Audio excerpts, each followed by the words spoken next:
Hi guys, it's Hani here. Welcome to Haniela's. Today I'm going to show you how to make stripe stencil for cookie decorating.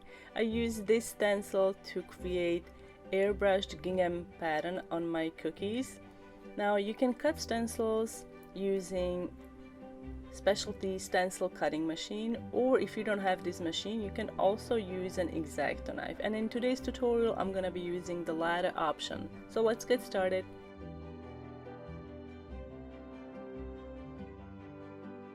First, let me show you materials you can use to create stencils. You can use cardstock or Mylar sheet. Mylar sheet, it's a thin sheet of plastic, and this is the material that most of the cookie decorating stencils are made of. If you are planning on using your stencil with real icing, I would recommend that you stick with the Mylar sheet when making stencils at home, because you can wash it and it's more durable than cardstock. You can't really wash cardstock, right?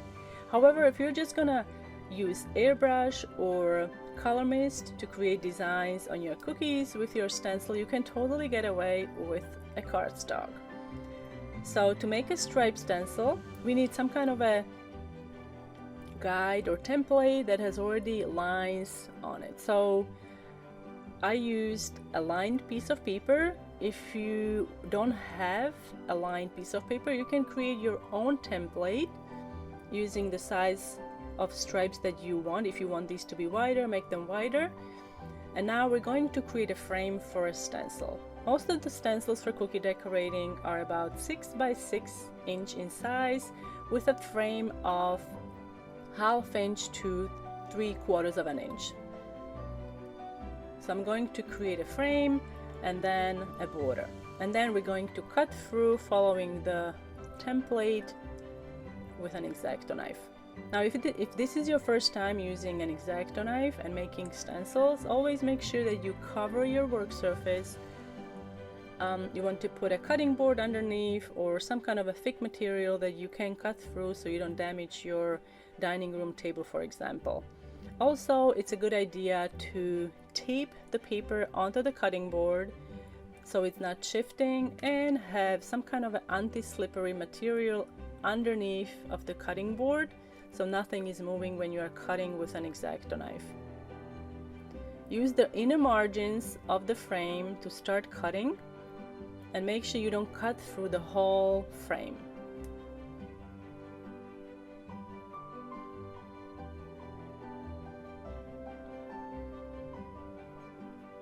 Now we're ready to cut out stripes. You need to cut every other stripe,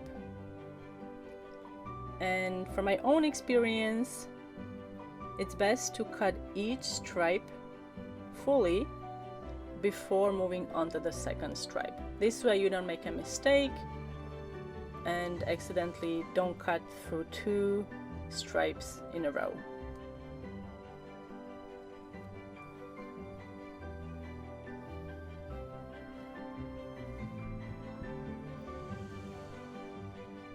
Now all we have to do is cut out the stencil frame, and we are ready to use the stencil for cookie decorating.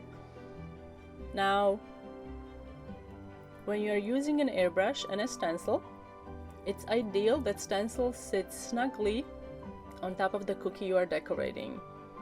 To make this happen, you can use a stencil holder that is going to secure the stencil or stabilize it, if you will. So you can then put it on top of the cookie and airbrush it.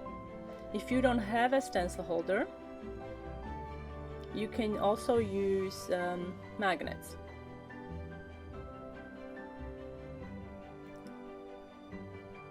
So you can place magnets into each corner, and if you have more magnets, you can place more of them along the sides to make it even more secure, and then place it on top of the cookie.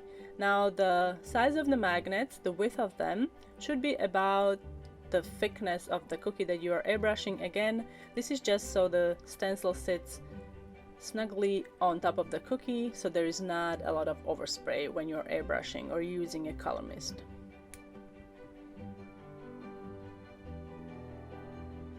And now I'm going to show you samples of airbrushed cookies that I created using this cardstock stripe stencil. First, actually, I use two stencils. Bottom stencil, it's a stripe stencil, and a top stencil, it's a blocking stencil. Because I'm using cookies that are on a stick, I'm also using magnets because the frame, stencil frame, gets in the way of the lollipop stick, so it's easier to use magnets. Here I just changed direction of the stencil and we're going to align it and then airbrush again, and that's how you can create a gingham pattern.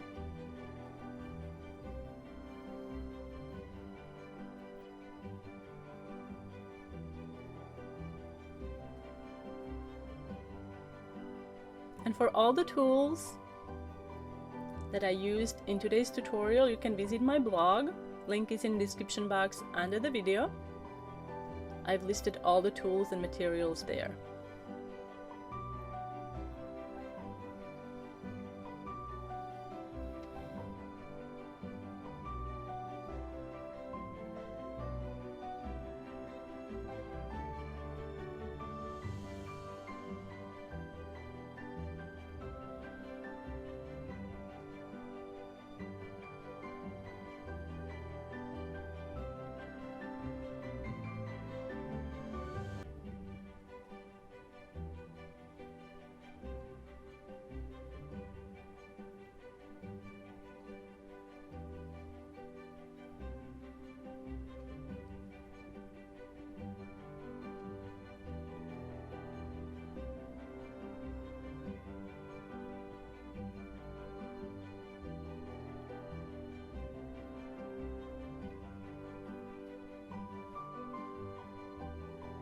And here are the finished projects that were created with the cardstock stripe stencil. I hope you guys found this tutorial useful. If you are new to my YouTube channel, don't forget to subscribe and hit the bell button so you get notified about my new uploads. Thank you so much for watching, guys, and I will see you next time.